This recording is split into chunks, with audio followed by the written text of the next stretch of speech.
Hello, everybody. Today is 03/03/2020, March 3rd, 2020. My name is Beverly, and I want to share with you a dream that I had on 02/20/2020, or February the 20th of this year, 2020. Okay.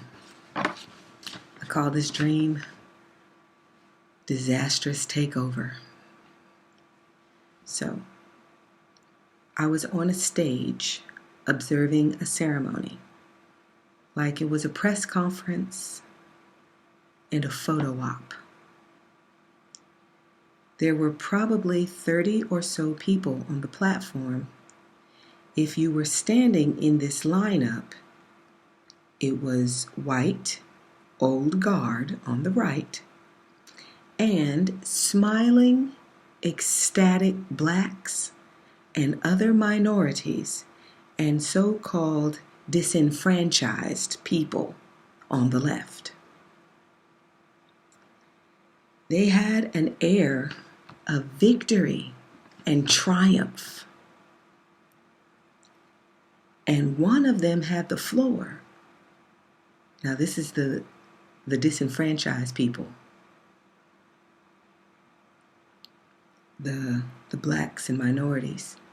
They had this air of victory and triumph. And one of them had the floor and was saying to the people on the other side, that is, the old guard, "We just want to thank you for doing the right thing." It was a female voice. "We just want to thank you for doing the right thing and letting justice prevail and turning over power to us. And turning over power to us." The whites that were in the middle of these two crowds and right next to the smiling liberals had a sort of blank look, like they were going along to get along. I really wanted to look down the line at the mainline conservatives at the far right end of the stage to judge by the looks on their faces if they knew what a mess we were about to get. They had been overwhelmed. They had had overwhelming pressure put on them. That's how this takeover happened. That's how they gave up and turned over power to all these disenfranchised peoples. Now that would include all the people that they have like a federal designation of protected people, protected groups. That was what all this was.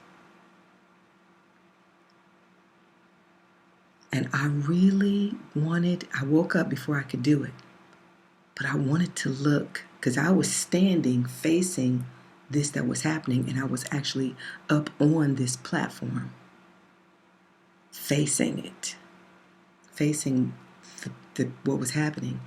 And right in front of me was the liberals and the disenfranchised people. And I wanted to look down that other end, the far end. And I just wanted to look at these people's faces, because the only people I could see was the happy liberals, the stunned people in the middle, like kind of, they looked scared. They looked scared. They looked intimidated. Like hopeful, but intimidated. Like, I'm going to do this, hope it's going to go okay. And then on the far end were the people who were actually giving up power.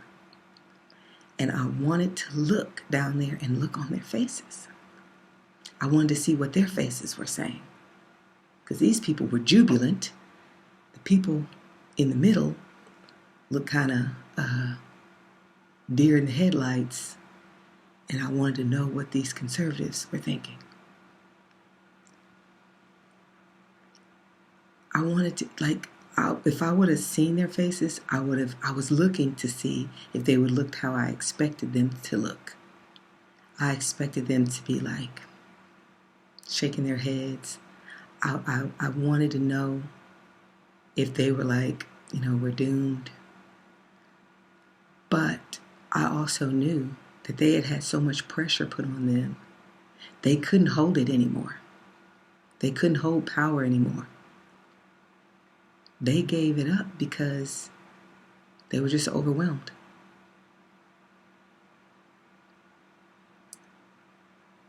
So this was political power. So it's like there's a communist civil war. There's a civil war going on between people who want to keep sovereign nations. And what I mean by sovereign nations is, an example would be like, say someone has committed a crime in one country. If they were to say, you hear this all the time, like I've seen this a lot, say people have dual citizenship and they go to one country. They commit a crime there. And I've seen a couple of things like on American Greed where there were people who had dual citizenship in Israel and in the United States. And they had a cushion of money in Israel. So they'd be wanted in the United States.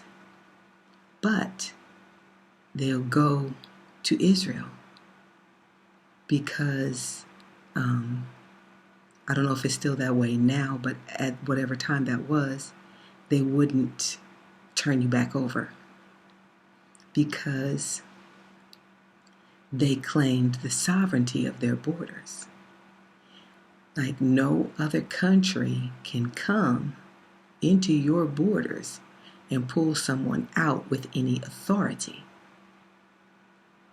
They have to defer to your authority if you will turn that person over. So they call that process extradition, where you would, and sometimes countries can have agreements between each other where they will honor, if a person is wanted in their country, the other country they have the agreement with will also honor that and turn that person back over to face justice in the country where they committed the crime. And then there are some countries that do not have extradition agreements with the United States, where if a person commits a crime in the United States and they go over to that other country, they are untouchable by the United States. And so long as they stay out of the United States, they would not face any justice. So that's just to illustrate what the concept of a sovereign nation is you have, this nation has contained within its borders the authority to make determinations about what will happen within those borders and to the citizens of that territory. Now, if a nation has no sovereignty, then it is under the rule and control of some place that is outside of its borders. Like there are laws made somewhere else that apply to you. And there are government bodies, groups of people that make decisions concerning you and you don't elect them, they don't answer to you, you can't examine them or approve of them, just laws come from outside of where you are. It would be as if your next door neighbor could tell you how to spend your paycheck or how to spend your free time.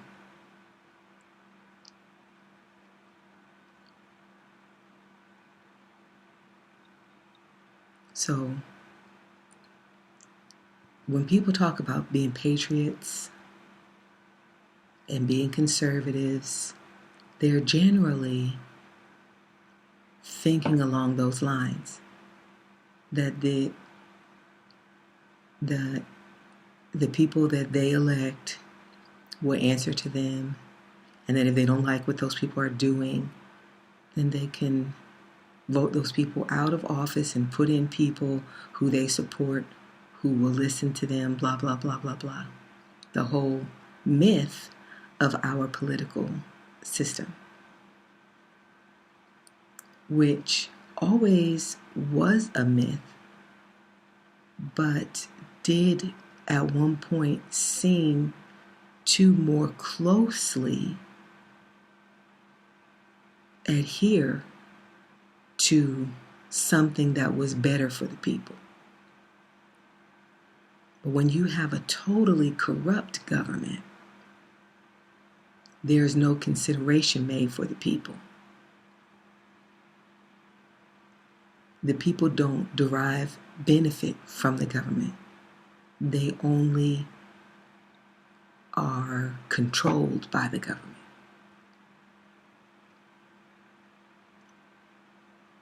The theory behind the American government originally, this could just be myth, but this is what we are taught, that the theory behind it is that people give up the right to make some decisions, and they give up some freedoms to a government that will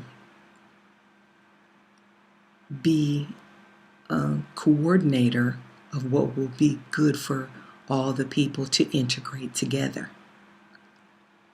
So the people can operate amongst each other for trade and protection and public good, that each person gives up a bit of their sovereignty as a person, their right to self-determination. They give that up to make rules that will apply to everyone. Then they call it a representative government, because where we give that power up and bestow that power on something called a government, then that government will consist of people that represent you to determine how that power that they've been given up will be used, so that it is used for the good of the people who have given up the power and they are represented in that government. So the purpose is not just to create a powerful body that does what it wants to do, but that it is in possession of the will of the people. You have the people send these representatives, and then theoretically the will of the people is embodied in this power structure, so that when this thing goes out and exercises its power, it is as though it is the mind of the people. And being the mind of the people, it will do what is right for the people and what is good for the people, because otherwise it has no purpose to exist.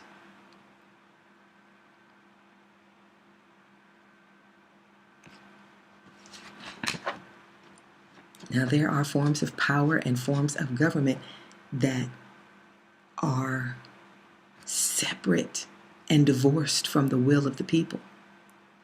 it dominates over the people. It rules for its own good and its own purposes.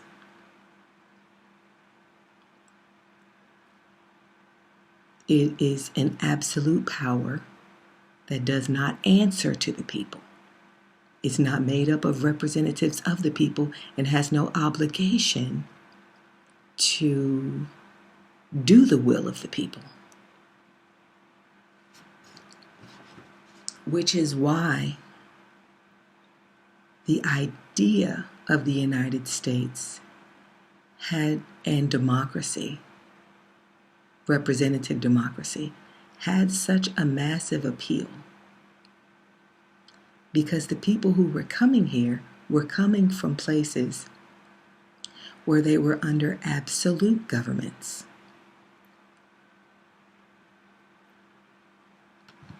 And the idea of this place of freedom, the government of the people, the government made up of people taken out of the people, government of the people, for the people, and by the people. Like I said, this was just the idea of it. Now, how close did it ever come to that ideal? You look back over history and you decide for yourself.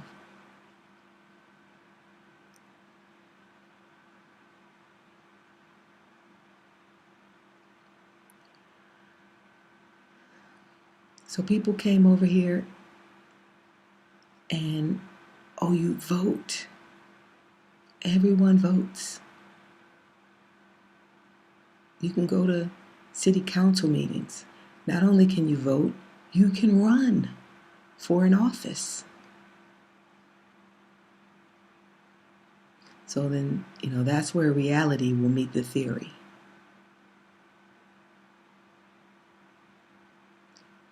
Like I said, how close did this place actually come to truly representing the people? And these are, if you'll recognize, the ideals of Rome. They had the Roman Senate that was supposed to be the most fair and democratic form of government that there had been. And they prided themselves on that. But it was also extremely corrupt. And a Caesar, which was the Roman emperor, had to constantly watch their back. Strings of assassinations, betrayals.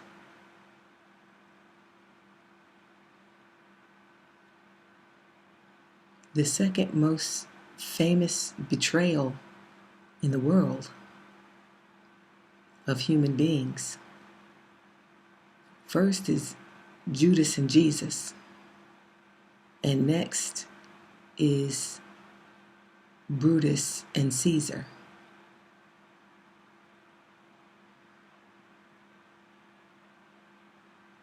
So, this fourth kingdom began with Rome. And by the fourth kingdom, I mean the fourth beast that Daniel saw in his vision.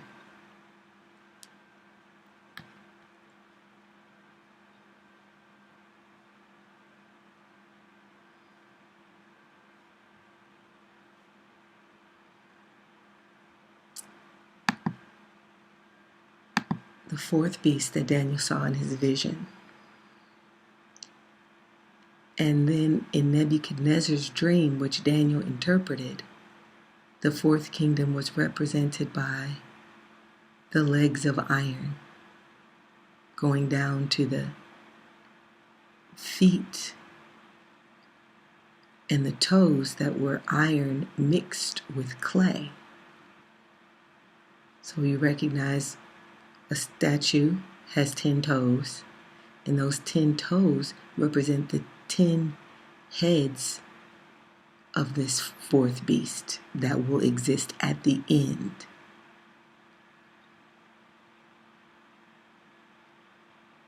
And those 10 heads are 10 kings that will rule for 1 hour with the beast. That's something that I want to emphasize, is that just the time that this thing gets in full swing, it ends just as suddenly. 1 hour with the beast. It's going to be shocking. The most anticlimactic thing you could think of. Here will be man and the devil reveling in how great they think they are. And as soon as it comes in, God is going to tear it all down, burn it all up. So even though there are 42 months marked as the end of time, for the time of the Antichrist and the time of all these things, that whole 42 months is not with this kingdom in full power.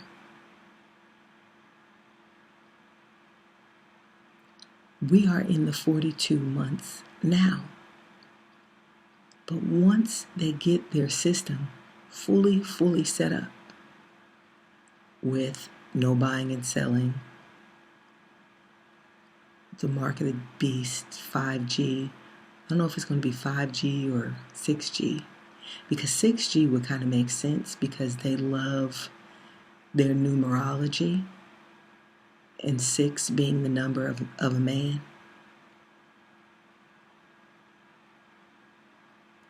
Of man triumphing over the God of creation, the way they see it, having defied the living God, having done everything that he told us thou shalt not do,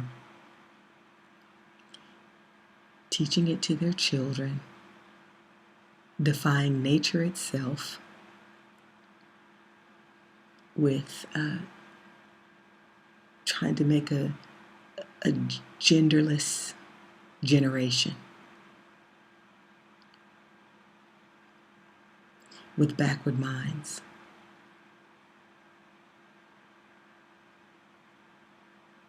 And that's the poor millennials.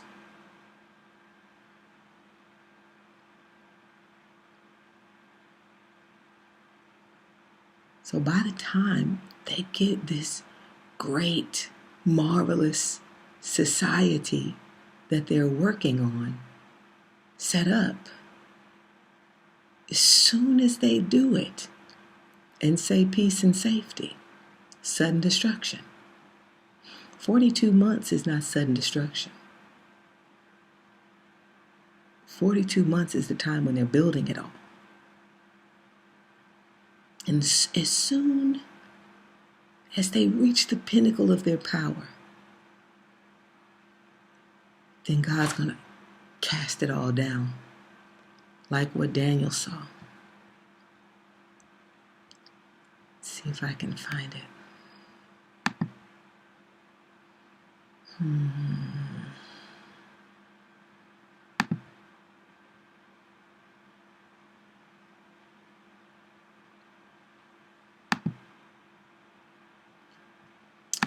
The dream that Nebuchadnezzar had.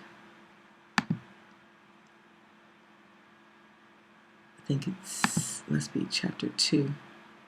Okay, it says, in the second year of the reign of Nebuchadnezzar, Nebuchadnezzar dreamed dreams wherewith his spirit was troubled, and his sleep brake from him. Then the king commanded to call all the magicians, and the astrologers, and the sorcerers, and the Chaldeans, for to show the king his dream. So they came and stood before the king. And the king said unto them, I have dreamed a dream, and my spirit was troubled to know the dream. Then spake the Chaldeans to the king in Syriac, O king, live forever.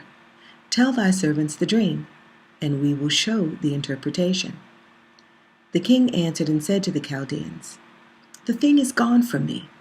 If ye will not make known unto me the dream, with the interpretation thereof, ye shall be cut in pieces, and your houses shall be made a dunghill. But if ye show the dream, and the interpretation thereof, ye shall receive of me gifts and rewards and great honor. Therefore show me the dream and the interpretation thereof. They answered again and said, Let the king tell his servants the dream, and we will show the interpretation of it. The king answered and said, I know of a certainty that ye would gain the time, because ye see the thing is gone from me. But if ye will not make known unto me the dream, there is but one decree for you. For ye have prepared lying and corrupt words to speak before me, till the time be changed. Therefore tell me the dream, and I shall know that ye can show me the interpretation thereof. The Chaldeans answered before the king and said, There is not a man upon the earth that can show the king's matter. Therefore there is no king, lord, or ruler that asketh such things at any magician or astrologer or Chaldean. And it is a rare thing that the king requireth. And there is none other that can show it before the king, except the gods, whose dwelling is not with flesh. For this cause the king was angry and furious, and commanded to destroy all the wise men of Babylon. And the decree went forth that the wise men should be slain. And they sought Daniel and his fellows to be slain. Then Daniel answered with counsel and wisdom to Arioch, the captain of the king's guard, which was gone forth to slay the wise men of Babylon. He answered and said to Arioch, the king's captain, Why is the decree so hasty from the king? Then Arioch made the thing known to Daniel. Then Daniel went in and desired of the king that he would give him time, and that he would show the king the interpretation. Then Daniel went to his house, and made the thing known to Hananiah, Mishael, and Azariah, his companions. That's the other name for Shadrach, Meshach, and Abednego. That was their Hebrew names. That they would desire mercies. In other words, Shadrach, Meshach, and Abednego were their Babylonian names. Hananiah, Mishael, and Azariah were their Hebrew names. That they would desire mercies of the Lord of heaven concerning this secret, that Daniel and his fellows should not perish with the rest of the wise men of Babylon. Then was the secret revealed unto Daniel in a night vision. Then Daniel blessed the God of heaven. Daniel answered and said, Blessed be the name of God forever and ever, for wisdom and might are his. And he changeth the times and the seasons. He removeth kings, and setteth up kings. He giveth wisdom unto the wise, and knowledge to them that know understanding. He revealeth the deep and secret things. He knoweth what is in the darkness, and the light dwelleth with him. I thank thee and praise thee, O thou God of my fathers, who hast given me wisdom and might, and hast made known unto me now what we desired of thee, for thou hast now made known unto us the king's matter. Therefore Daniel went in unto Arioch, whom the king had ordained to destroy the wise men of Babylon. He went and said thus unto him, Destroy not the wise men of Babylon. Bring me in before the king, and I will show unto the king the interpretation. Then Arioch brought Daniel in before the king in haste, and said thus unto him, I have found a man of the captives of Judah, that will make known unto the king the interpretation. And the king answered and said unto Daniel, whose name was Belteshazzar, Art thou able to make known unto me the interpretation which I have seen, and the interpretation, no, art thou able to make known unto me the dream which I have seen, and the interpretation thereof? So Daniel's Hebrew name is Daniel, and what they called him in Babylon was Belteshazzar. Daniel answered in the presence of the king and said, The secret which the king hath demanded, cannot the wise men, the astrologers, the magicians, the soothsayers, show unto the king? But there is a God in heaven that revealeth secrets, and maketh known to the king Nebuchadnezzar what shall be in the latter days. Thy dream and the visions of thy head upon thy bed are these. As for thee, O king, thy thoughts came into thy mind upon thy bed, what should come to pass hereafter? And he that revealeth secrets maketh known to thee what shall come to pass. But as for me, the secret is not revealed to me for any wisdom that I have more than any living, but for their sakes that shall make known the interpretation to the king, and that thou mightest know, and thou mightest know the thoughts of thy heart. Thou, O king, sawest, and behold, a great image. This great image, whose brightness was excellent, stood before thee, and the form thereof was terrible. This image's head was of fine gold, his breasts and his arms of silver, his belly and his thighs of brass, his legs of iron, his feet part of iron and part of clay. Thou sawest till that a stone was cut out without hands, which smote the image upon his feet that were of iron and of clay, and brake them to pieces.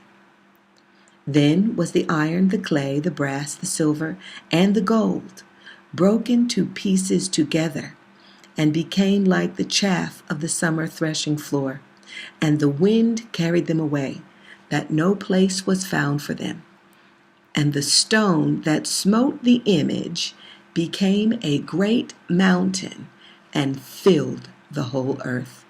This is the dream, and we will tell the interpretation thereof before the king. Verse 37. I'm in Daniel chapter 2, verse 37. Thou, O king, art a king of kings, for the God of heaven hath given thee a kingdom, power, and strength, and glory. And wheresoever the children of men dwell, the beast of the field and the fowls of heaven hath he given into thine hand, and hath made thee ruler over them all. Thou art this head of gold. And after thee shall arise another kingdom inferior to thee, and another third kingdom of brass, which shall bear rule over all the earth. And the fourth kingdom shall be as strong as iron. So this is what we live under, the fourth kingdom. It started in Rome in the time of Christ. It was in power at the time of Christ. And all of what's been happening since the birth of Christ has been the latter days. And we are the last days. And not just the last days, but the last of the last days. Even the final hours of time. And the final hour will be when the actual mark of the beast, when people are herded into cities where the either 5G or something like the 5G system, it could be called 6G by then, I don't know, but what they're setting up right now is the 5G. And these towers are going up. You probably have them in your city. Or if you live in a small town that is dying, no doubt, and you'll soon live in a big city. You'll be where the towers are. And everyone who will not agree to get an RFID chip will be marked for death. They'll be cut out of the cities. They'll be cut out of the system. They won't be able to buy or sell. And the only reason that anybody would refuse this mark would be because of the Bible. Because in every other way, it will seem to be advantageous. And there will be great consequences for those people who don't. And the only reason anyone would refuse that and put up with the pressure that's going to be put against them would be because they know that it will damn their soul. And they also have the patience of the saints. And in your patience possess ye your souls, because you know that when you see that happen, that there is just a breath of time between you and the Lord. Between the time when the rock, verse 34, thou sawest till a stone was cut out without hands, which smote the image upon his feet that were of iron and of clay, and brake them in pieces. And all these things were broken into pieces and blown away like dust. And the stone that smote the image became a great mountain, filled the whole earth. That's the earthly reign of Christ for 1,000 years. So we'll know that when this thing is established, when the fourth beast, who's the statue, the part of the statue. Now remember, the statue represents human government, beginning with Nebuchadnezzar, the king of Babylon, who was the first worldwide kingdom.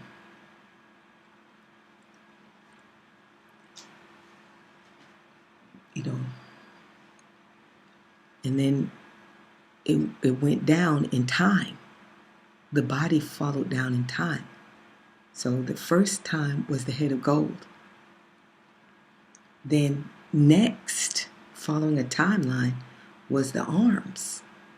It says his breast and his arms of silver. So from here down to his arms is silver. That was the kingdom of the Medes and the Persians. So Nebuchadnezzar had a son, Belshazzar, who drank out of the vessels that were stolen from the temple, drank out of the golden cups and had a party and entertained harlots, concubines. And the hand came and wrote on the wall and said that his kingdom had been weighed in the balance and had been found wanting. And that was the end of the head of gold. Because he had only been king, I think he only was king like a year or two. And he was Nebuchadnezzar's son. Then, as it was prophesied, it was taken over by the Medes and the Persians. So, as time went on, the Persian king Darius was, the Persian kingdom was great, filled the earth. And it ruled just like the king of Babylon ruled. And then he was finally conquered by Alexander the Great, which was the brass, the Greeks. And then when the Greeks folded to the Roman Empire, that began the last days. And then as you travel down, a leg has a span. You get past your thigh, where the Greeks ended. You got your knees, and you travel on down through your shins. Like that's probably like the Middle Ages. Then you get to your ankle, and then you're at the feet. And the feet, verse 33, says his legs of iron, his feet, part of iron and part of clay. So the feet would be the very end. And the toes, they say down from the top of my head to the tips of my toes. So we live on the very tip of time, where the 10 kingdoms are now being established. And they'll only rule 1 hour, not the whole 42 months, 1 hour. Certainly not a literal hour, but a very short portion of the time. Because as soon as they get it all set up, as soon as they holler peace and safety, then sudden destruction. So obviously, the stone that's cut without hands means that man has nothing to do with it. The destruction is coming from the Almighty. Okay, so this is the 4th kingdom. This is what we live in, and we live in the toes of that kingdom. It's already gone down through the legs, and now we just live in the toes. So here's the interpretation. Verse 37. Thou, O king, art a king of kings, for the God of heaven hath given thee a kingdom, power, and strength, and glory. And wheresoever the children of men dwell, the beasts of the field, and the fowls of the heaven, hath he given into thine hand, and hath made thee ruler over them all. Thou art this head of gold. I also had a dream back in 2016 where there was a place in Denmark,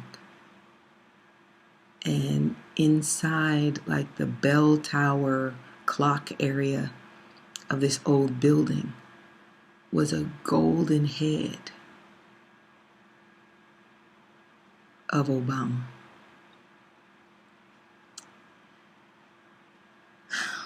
Verse 40. And the 4th kingdom shall be as strong as iron. For as much as iron breaketh in pieces, and subdueth all things, and as iron that breaketh all these, shall it break in pieces and bruise. See, listen to this. For as much as iron breaketh in pieces, and subdueth all things, and as iron that breaketh all these what? These other metals. Gold, 24 karat gold, refers to 100% pure gold, with no other metals mixed in. If a person has a piece of jewelry, it is highly unlikely that they will have a 24 karat gold piece of jewelry, 100% pure, because it's very soft. So, in order to both stretch the gold, so you can make more things with it, and to also make it stronger, they mix other metals with gold. So then that's where you get 22 karat, 18 karat, 14 karat, 12 karat, 10 karat, 9 karat. And 10 karat is 50% gold and 50% other metals, usually copper and silver. So, yeah, and 14 karat gold is only 58% gold and the rest will be copper and silver. Silver and copper, mostly silver. And that's because 100% pure gold, 24 karat gold, is very soft. Silver, same thing. It's not as precious or rare as gold, but it's the next finest metal.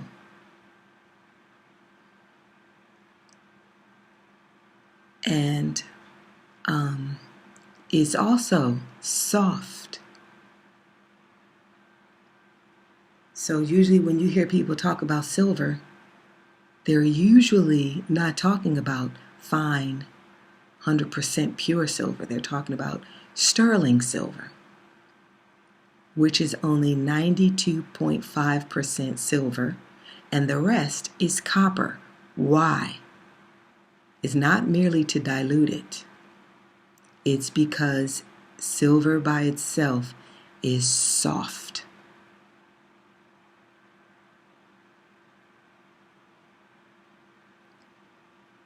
Next, you have brass.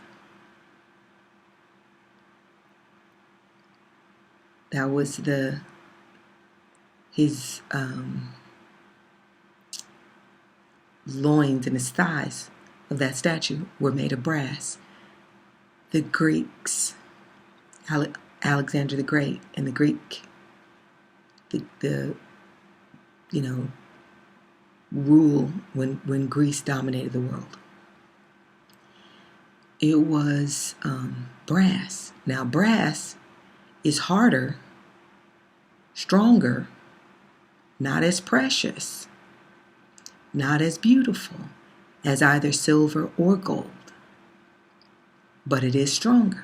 So you see, the brass overcame the silver overcame the gold.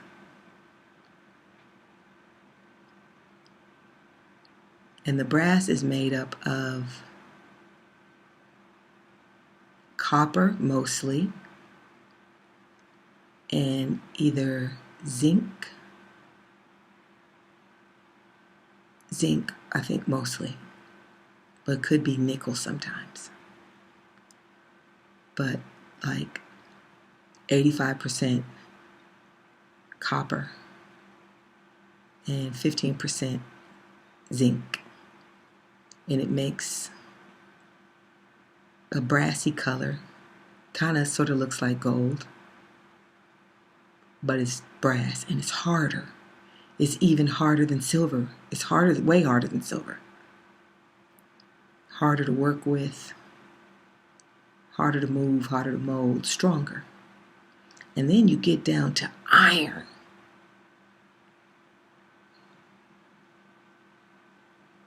And steel is made of iron. And it is the strongest of all. But it is also the least precious. It is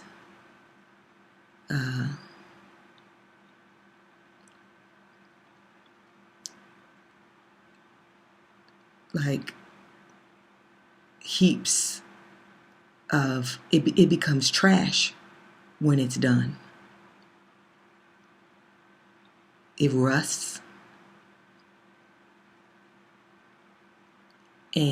But at the same time, you can use steel to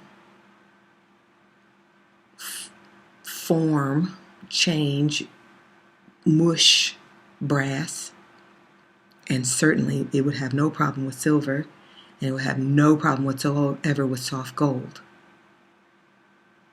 So it's stronger than those other three kingdoms that it prevailed over.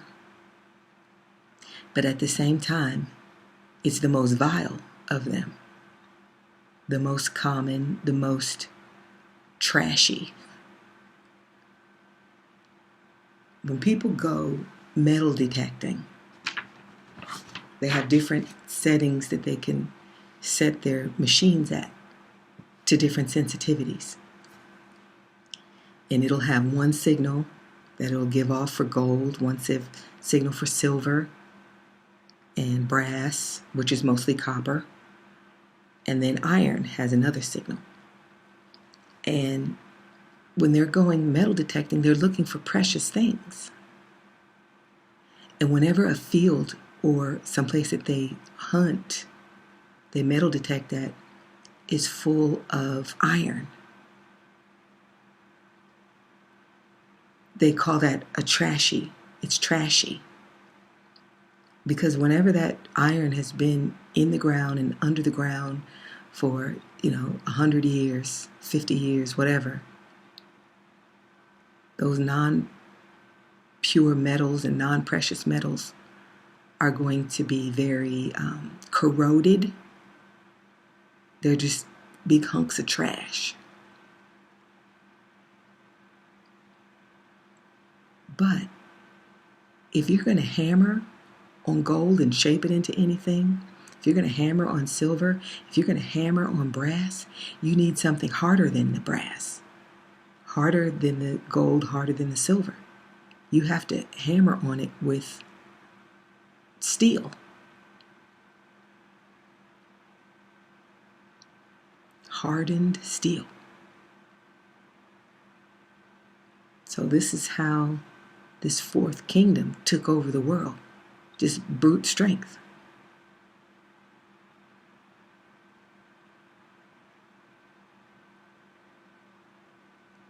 And there's anything human can do against it.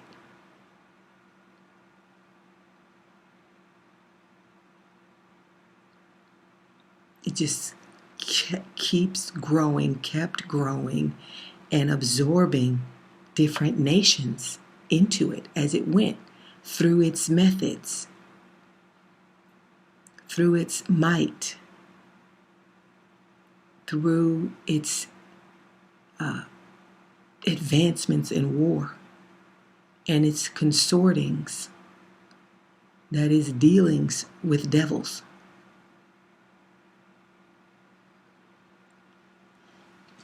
Sorcery.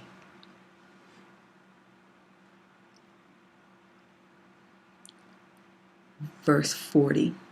And the fourth kingdom shall be as strong as iron. For as much as iron breaketh in pieces, and subdueth all things, and as iron that breaketh all these, shall it break in pieces and bruise. And whereas thou sawest the feet and toes, part of potter's clay, and part of iron, the kingdom shall be divided, but there shall be in it of the strength of the iron. For as much as thou sawest the iron mixed with the miry clay, and as the toes of the feet were part of iron and part of clay, so the kingdom shall be partly strong and partly broken. And whereas thou saw iron mixed with miry clay, they shall mingle themselves with the seed of men, but they shall not cleave one to another, even as iron is not mixed with clay. And that seems to kind of cast a shadow like humans and spirits. Because miry clay refers to man. Because God formed man of the clay, the dust.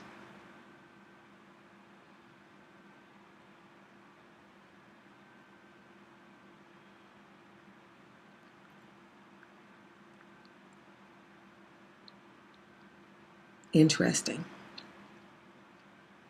And so people talking about their spirit guides and all this third eye stuff. So This is a time, and shall be even more so, a time of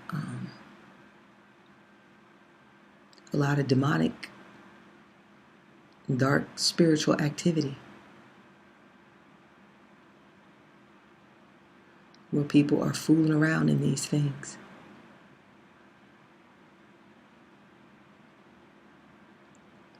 And living amongst and having open communication with demons.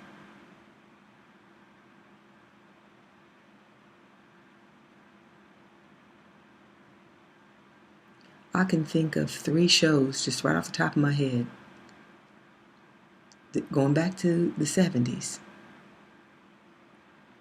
of human beings that had demons, aliens living in their house, that they were hiding them and disguising them as though they were people. So Mork and Mindy, Robin Williams. You remember Alf, who was a puppet. So supposedly this family, I don't even remember what the storyline was, but they found this alien. Somehow he ends up living in their house. And they're, hiding him or treating him like he's some kind of pet.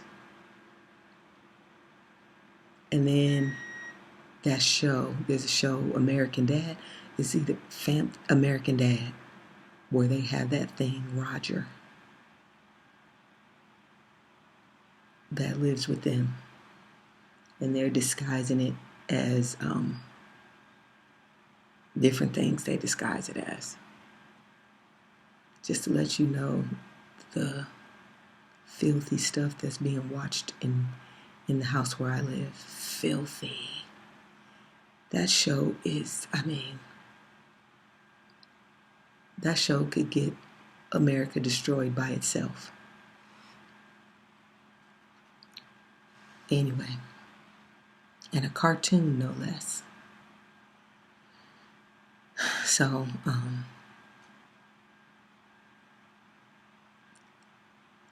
it could be that is what these verses are saying. Verse 41 through 43, saying that this open relationship between humans and demons, just like it was in the days of Noah, before the flood, that the human women had the angels, certain evil angels had come in and made wives of some of these women and mixed with them. God didn't, you see how angels don't mix with people? God didn't intend that. They're ministers unto us. And they don't mix with us. Just like when you send your kids to school, you expect the teachers to act like teachers and not to get in and mix with and be unprofessional and not maintain their role and job as teachers, but to act like adults and to lead and guide. But these angels chose not to do that. Every now and then you hear about a teacher, sort of a youngish teacher, that gets in and starts having a second childhood amongst the children, hanging out with them, drinking with them, smoking with them, sleeping with them. It happens. And that's what these angels did. They did not maintain their first estate.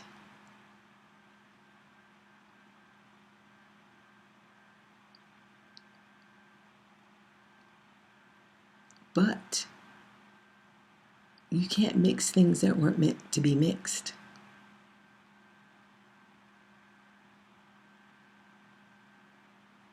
You can't mix it. It doesn't work. If you try to make some iron with some clay in it, the clay will burn up. They won't form together. You can heat it up as hot as you want, but they won't forge together. They'll always be separate. So, anyway. So, verse 43, the end of it, even as the iron is not mixed with clay. But it says, but they shall not cleave one to another, even as iron is not mixed with clay. First of all, any angels that are having these inappropriate dealings with human beings, having contacts that are not in the context that God designed for angels to minister to humankind. Like that angel that Jacob wrestled with. He wanted to know his name. He said, why are you asking after my name? You don't even need to know my name. Like a guy stop you on the street, hey, can I get your number? You don't need my number. You don't know me. And you have no need to know me. That's how it should be with angels.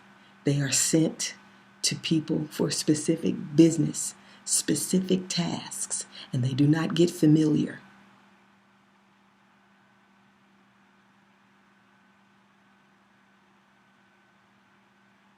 They do not fraternize with the humans.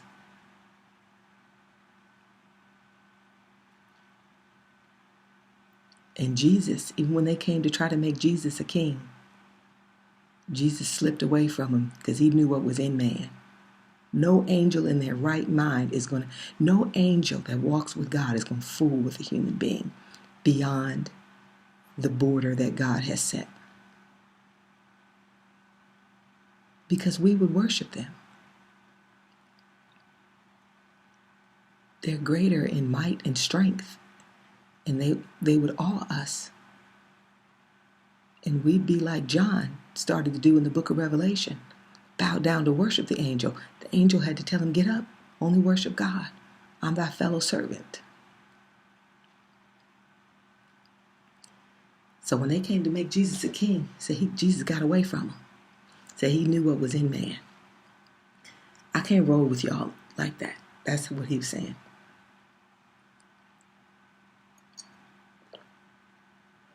And the angels, which is what Paul said, why the women cover their hair. Human beings, we have a limited capacity. Easy for us to get carried away.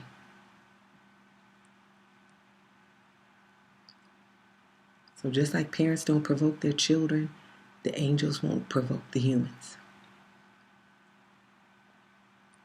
If an angel were to allow a human being to bow down to them, which they could easily get us to do,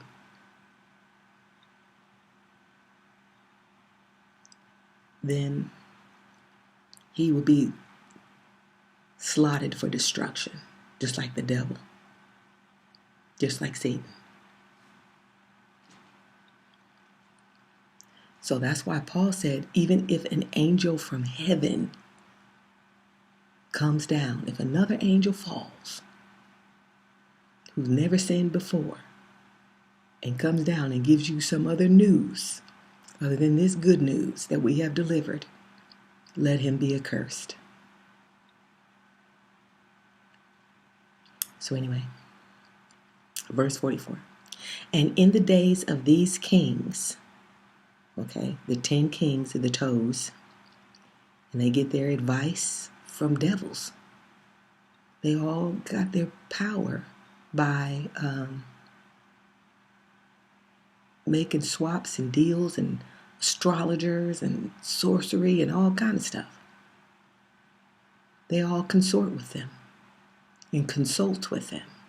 And in the days of these kings, the toes, shall the God of heaven set up a kingdom which shall never be destroyed. So as soon as those 10 kings are set up,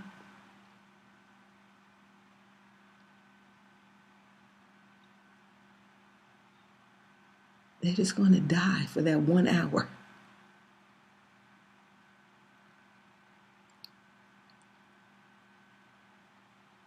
Because the God of heaven will set up a kingdom which shall never be destroyed, and the kingdom shall not be left to other people, but it shall break in pieces and consume all these kingdoms, and it shall stand forever.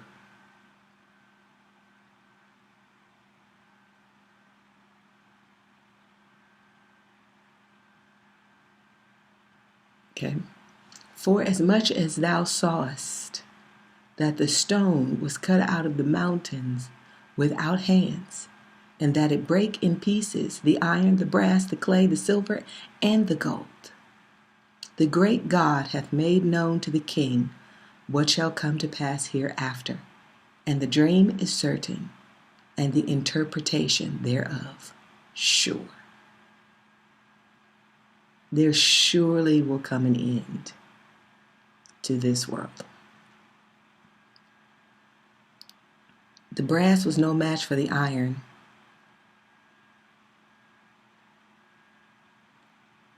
and the silver was no match for the brass, and the gold was no match for the silver. But the stone that's cut out of the mountains without hands is going to break all of them into pieces. No problem.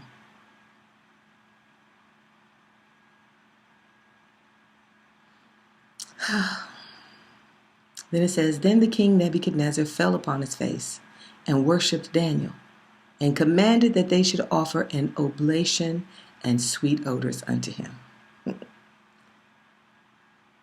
Whenever stuff like that would happen, they would say, look, no, keep your gifts, don't worship me.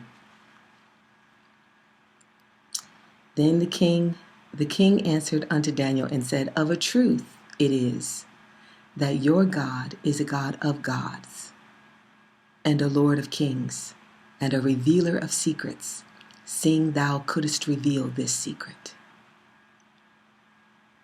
Okay. Now, what this fourth kingdom has come to is communism.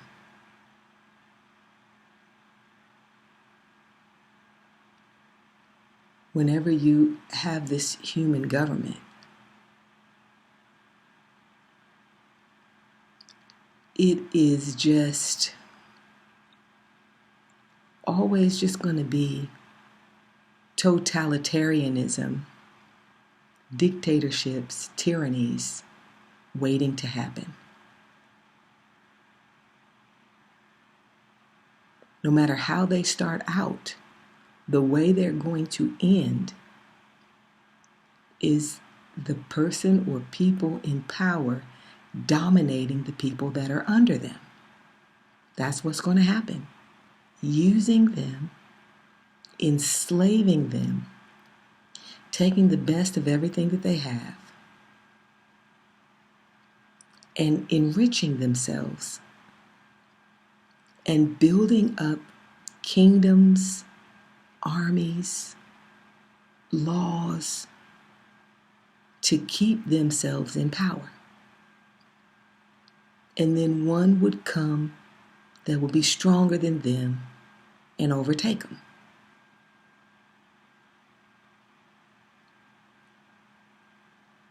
Now, Rome was a little different. And the difference between Rome and the other structures was that they pretended to be something else. They pretended to be democracy, like I said, the Senate, where you had the Caesars, where they allowed the ruling classes, the landed people, the rich people to participate within the government.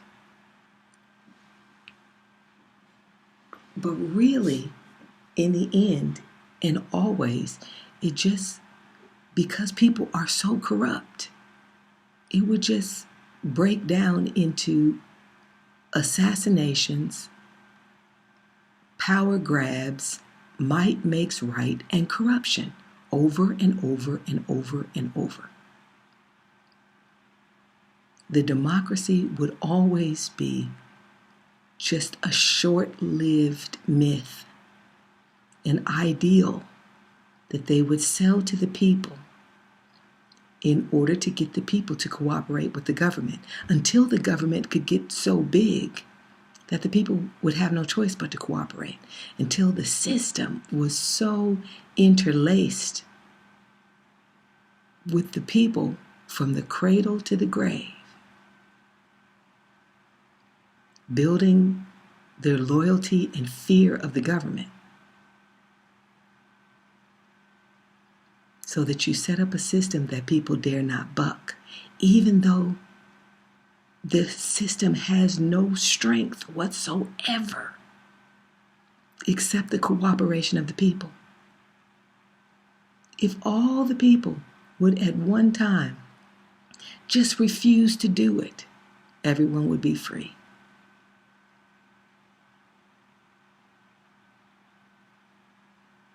But they won't. They won't ever. They'll be greedy, or they'll be cowards. But there will be human government until the stone that's cut from the mountain without hands breaks it all in pieces.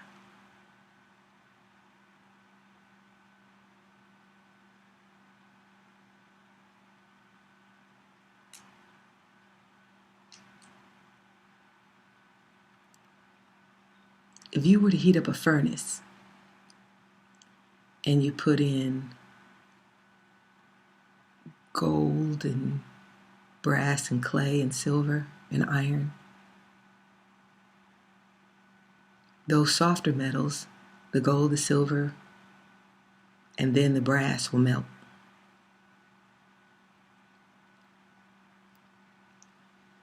If you put a torch to a piece of silver, even a little small butane torch can melt a piece of silver. You take that same size piece of metal, if it's brass, it takes a lot more heat to melt that. And then you can point that butane torch at a piece of iron all day, and it'll never even glow. You'll run out of fuel. Is going to take something stronger than what is in man to overcome what has happened to this world. So all the movements, all the counter-conservative movements, like the people who are misguidedly following Trump, or any movement that's going to try and fight what's happening, they are wasting their time. For one thing, the end was set. It was set for this time. Had to come, has to come, and has come.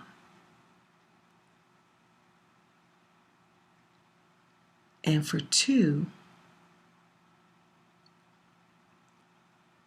this system of governments has been learning the whole time what works and what doesn't work,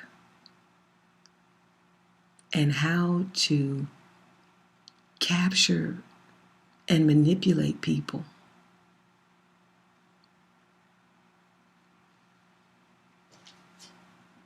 until they have built it up into the perfect disaster.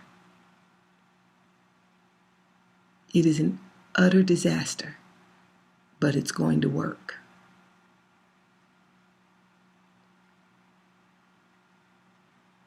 It's been a slow march to where we are now, but it has not been haphazard.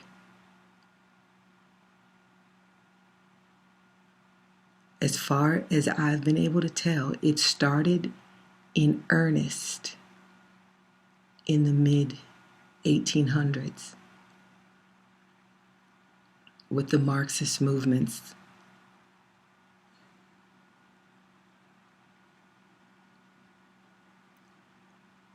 World War I and the fall of Russia to communism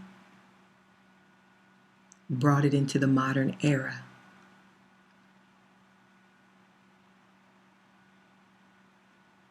And then to take down the United States, who had these democratic principles so deeply ingrained in everybody's head, they had to take it to the children.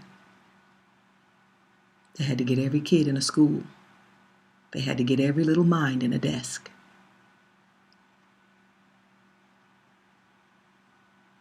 And they slowly educated people into it while they corrupted them through what they saw as what the people thought was just innocent entertainment. And then they got the money system and the system of debt. And then all the while corrupting the government from the local level on up. And since the end of World War II, in the formation of the UN, world government has just been a matter of time.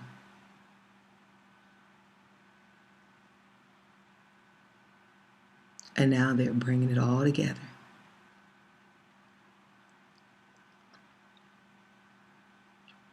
And crisis after crisis after crisis, manufactured crisis after manufactured crisis, or even if it was a real crisis, an exploited real crisis.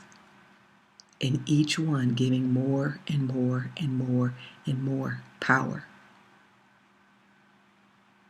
to this government and taking it further and further and further and further away from being answerable to people. What could be more distant from a human being under this system than a worldwide government? What could be more distant?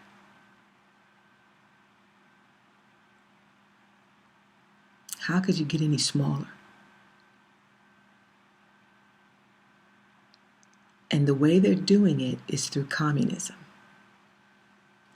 Communism is a set of great sounding, lofty, idealistic, utopian type ideas where everyone is going to have everything in common, everything is going to be fair and equal, and we're just going to love each other because God is love. There's nothing greater than love.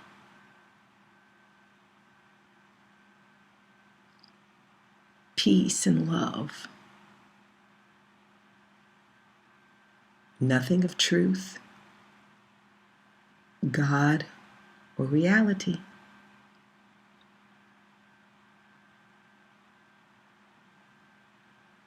It's just, I want to hear all positivity. Just want to hear the positivity. You're negative.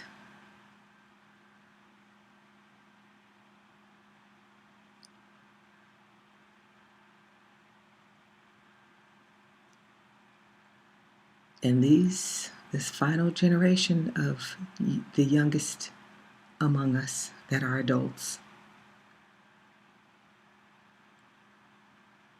the education that they received, the indoctrination that they received, they are perfect little communists. They believe in all of this equity.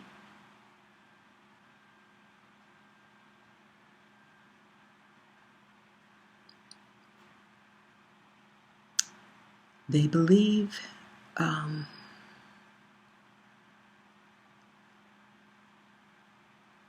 in that everything should be fair.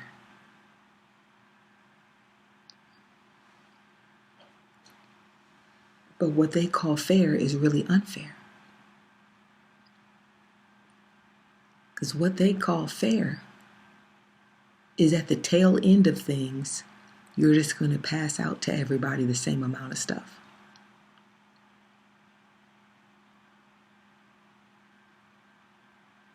You have a man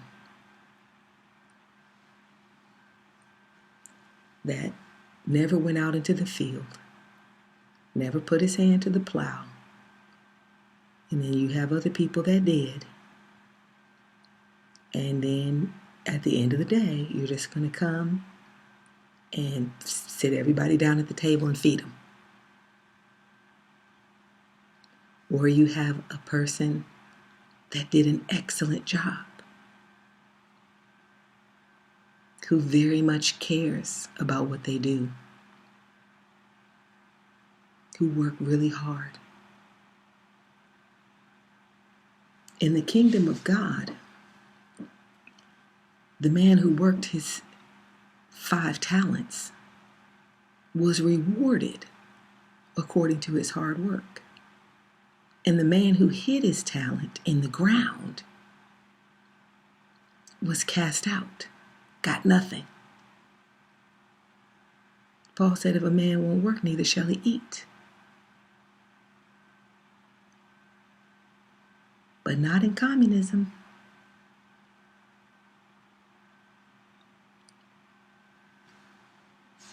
In communism, everybody's just going to be the same, get the same thing, have the same thing.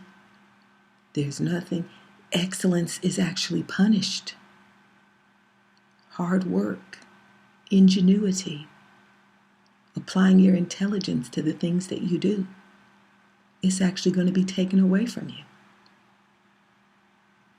They're going to tax you to death and share it with people who do nothing.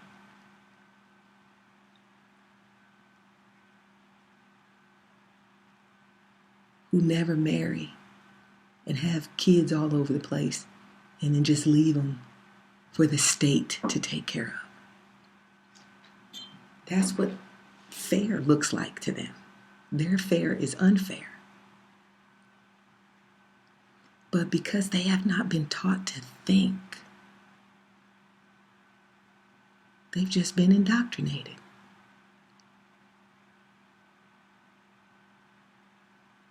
They can't think their way through things.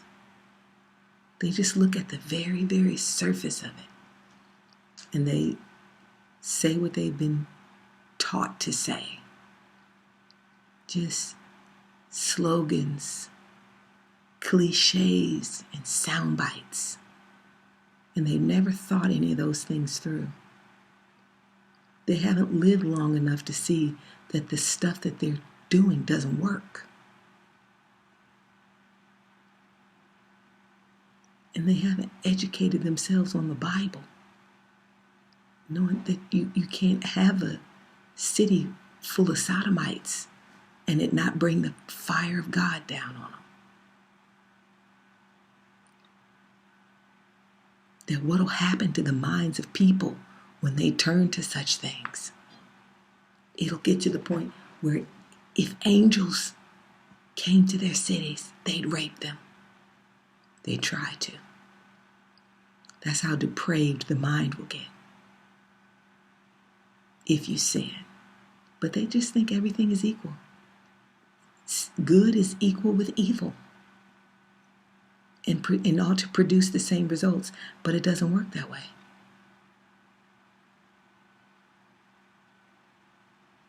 If I'm making a cake, if I do it right, we'll all have something delicious to eat. But if I do it wrong, we'll have to throw it away. So right and wrong are not equal. Like Solomon said, wisdom far excelleth folly. But they've been plopped in front of televisions and raised in fantasy land all their lives, talking to purple puppets and grown men inside fuzzy suits talking stupid to your kids. And we call that childhood. Childhood is where you learn to be an adult, not where you just spend 18 years in la la land and then you hit adulthood reproducing and having no clue about anything and believing whatever you're told.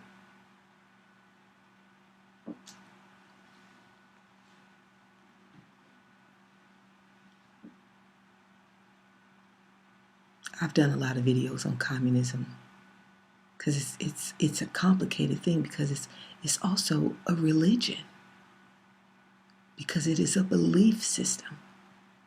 They believe something. What they're saying and wanting to put in place does not make any sense. And whenever you run into something that doesn't make sense, it's a belief. If it doesn't make sense and people are still doing it, they do it because they believe something. They believe that human beings can set up a utopia. They believe that human government can go some other way except for extreme tyranny. And if you live long enough, you find out that's false.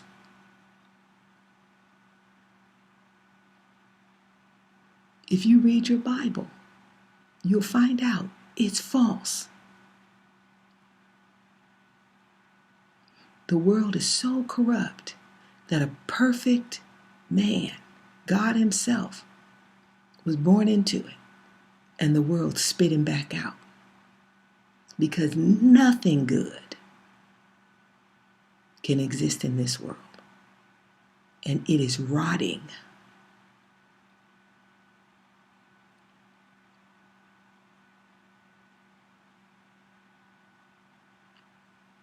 So what happened in my dream, it was a disastrous takeover, where the system that we have now just fell to communism and the idealistic fools that communism uses to place itself in power by singing them this song and getting them to all dance along with this dance. That man is going to get together and kiss each other and play Ring Around the Rosies.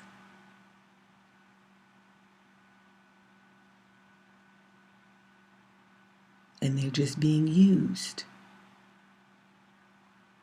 to usher in a system that's 10 times worse than the one they're leaving. It's full of lies. Everywhere communism has ever been, it impoverished the people.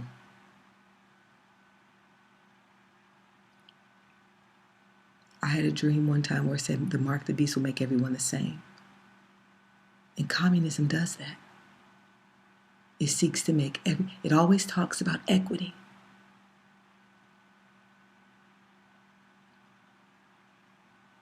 They call each other comrade. But all it is just a smokescreen, and the same old things that were happening under the other system will happen and do happen under the new system, under the communist system that they're under. But the only thing is, they have given the government that took over so much power.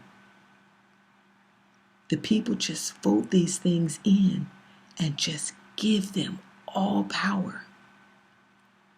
And they have so much power that they can openly be doing the same thing that the other system was doing and have everybody afraid to say anything.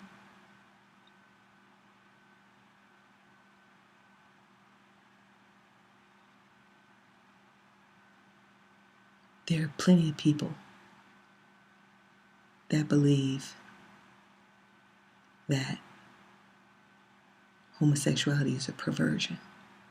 There are plenty of people that believe that immorality and the lack of values is what has all these children fatherless. And fatherlessness leads to poverty.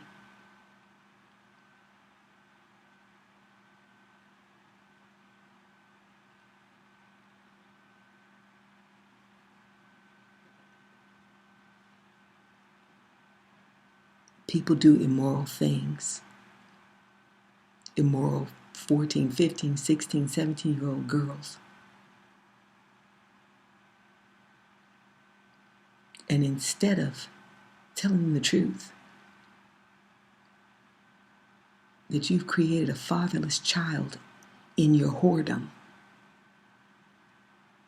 and you created a child that will have poverty, most likely, to be its final outcome.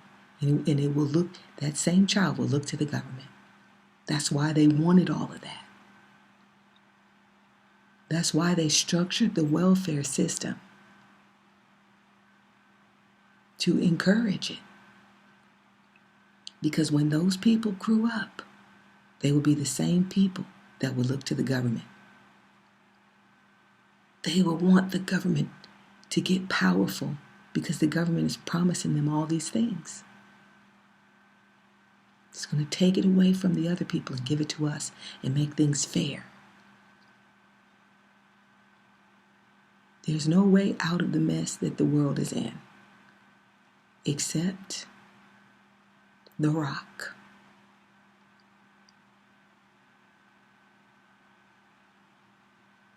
There's no way out.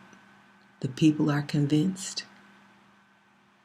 They've closed their eyes and they've plugged up their ears.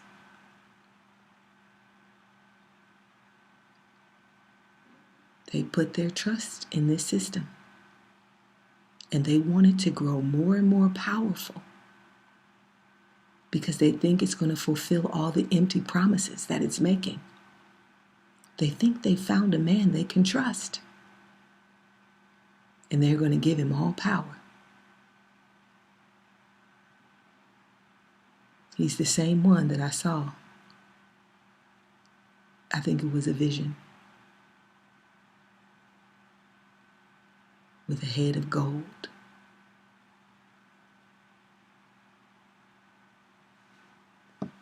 I'll try and link some of the communist videos that I made.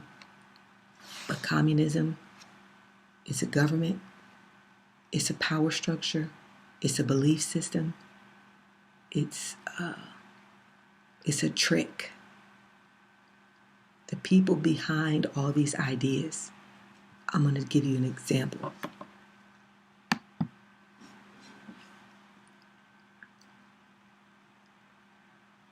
One day, long time ago, over 40 years ago, my sister and I were at home alone. I was about 8 and she was 5, around there. Maybe I was 6 and she was 6 and I was 9. But we got locked out of the house and we weren't dressed. We didn't have tops on. And we were playing around outside, going in and out of the house, laughing, thinking it was funny. And somehow the doorknob got turned and the door locked behind us. And there we are, locked out with no shirts on. Now, we didn't have anything to show, but still, we were outside with no tops on. She had had a towel wrapped around her head, pretending she had long hair. And when we found ourselves outside, I said, "Give me your towel. I know a way that we can use it to get back in the house."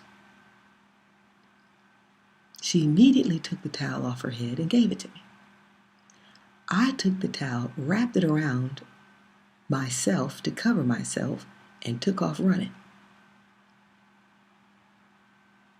So thankfully, we had a back patio that had a little fenced, like a little wooden fence around it. And we went back there and were able to hide out of sight and wait till my mother came home. But the point is, she was younger than me, naive, and I told her a great story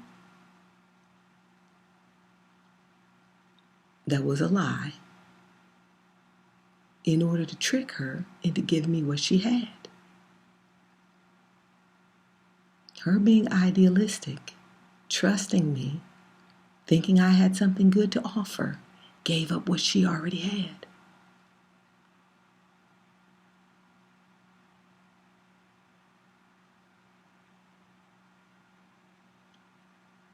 The people who invented the communist ideas they were not coming from a place of people who were trying to invent the perfect government. They were just making up a story so they could take power from them for themselves from the governments that were already entrenched, which were the kings, the monarchies.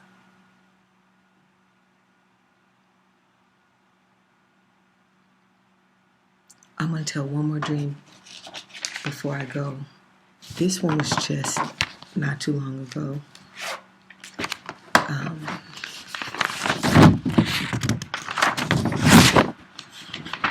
It was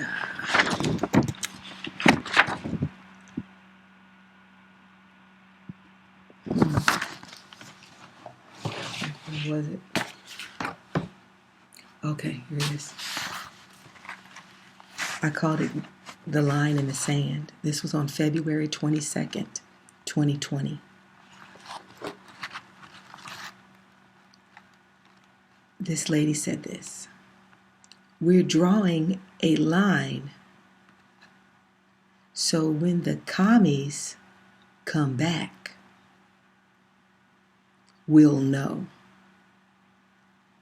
We're drawing a line so when the commies come back, we'll know."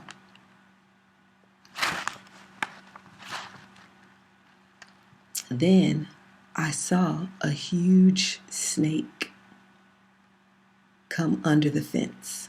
So the fence was the line. And I saw the snake come under the fence.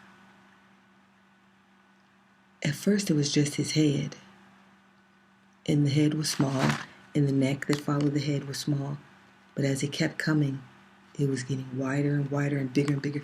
And by the time I kept watching it, it was so fat it could barely get through the rungs of the fence.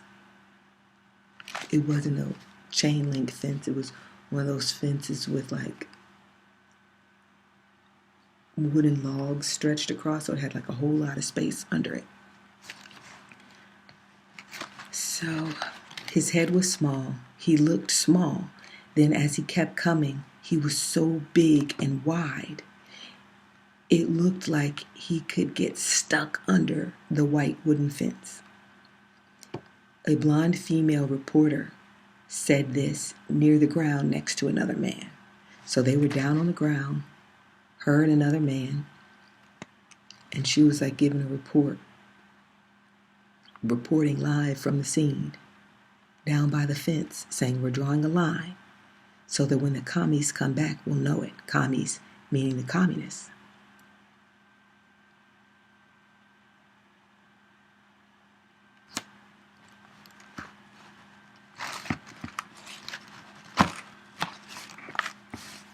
So they never have gone anywhere. And under Trump, the same agendas have kept pushing forward. Same move toward big global government that is being empowered not only to make laws that have to be followed in individual countries, but also to set up power structures that can enforce those laws.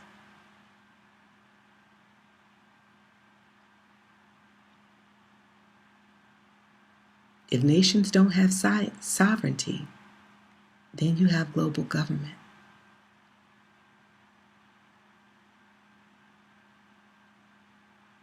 We live under global government. It's a trick.